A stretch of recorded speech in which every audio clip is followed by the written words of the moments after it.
So the work begins now, and our main priorities at the American Farm Bureau level are really focused in on these things here.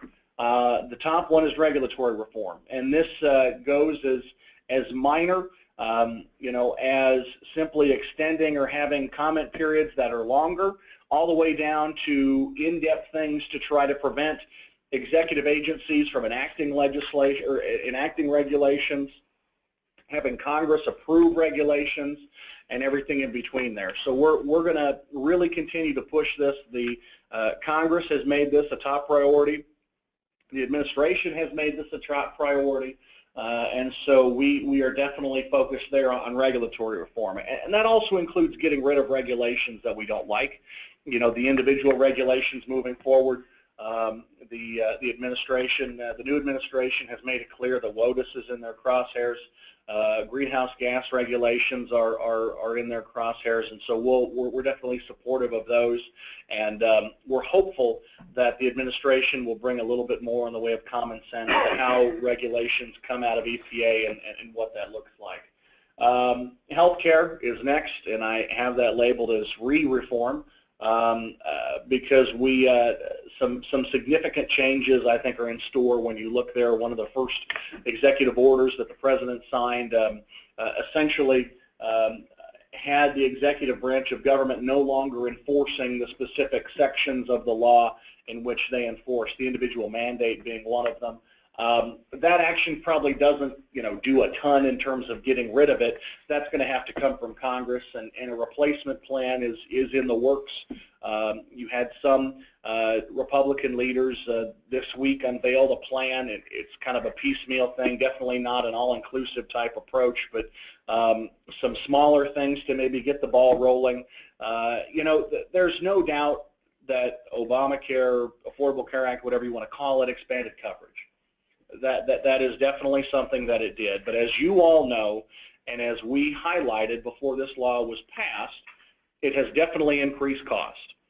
And we talked about that before the law was passed, that the individual marketplace where farmers and ranchers and small business owners who don't get their insurance from an employer go to buy health insurance would be the most affected, and that has been the case. You even have the developer of Obamacare, the gentleman from MIT who called the American public stupid, and we had to get this thing ran through, and that type of thing. That gentleman, if you remember him, he has even admitted that the individual marketplace is where the rates have skyrocketed the most, but in his words, that doesn't really matter. Well, for us it matters, because that's all of you, and that's our members, and that's farmers and ranchers across the country. And so anything that we look at, anything that we're going to advocate for in terms of health care reform is going to be focused on cost containment. And what does that mean specifically? It's minor things from, again, tort reform, being able to purchase health insurance across state lines. We want to try to give farmers and ranchers, anyone looking for health insurance, multiple options, a plethora of options in which they can purchase different types of health insurance.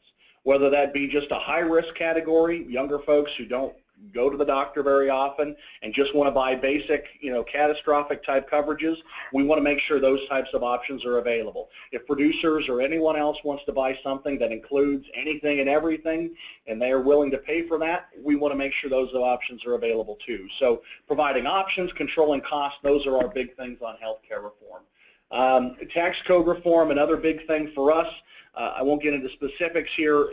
Definitely estate tax, getting rid of the estate tax, that's item number one for us.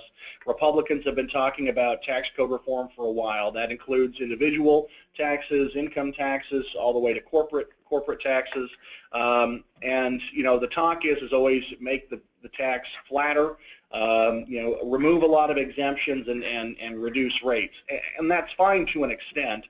But we're going to make sure that we're trying to protect the individual pieces of the tax code that benefit you all, farmers and ranchers, small businesses, and again, it's a noble goal to flatten out the tax code and lower the rate, but we want to try to make sure that things like bonus depreciation or Section 179, that area of the tax code allows you to reinvest money back in your business. We want to make sure some of those things continue to exist as well.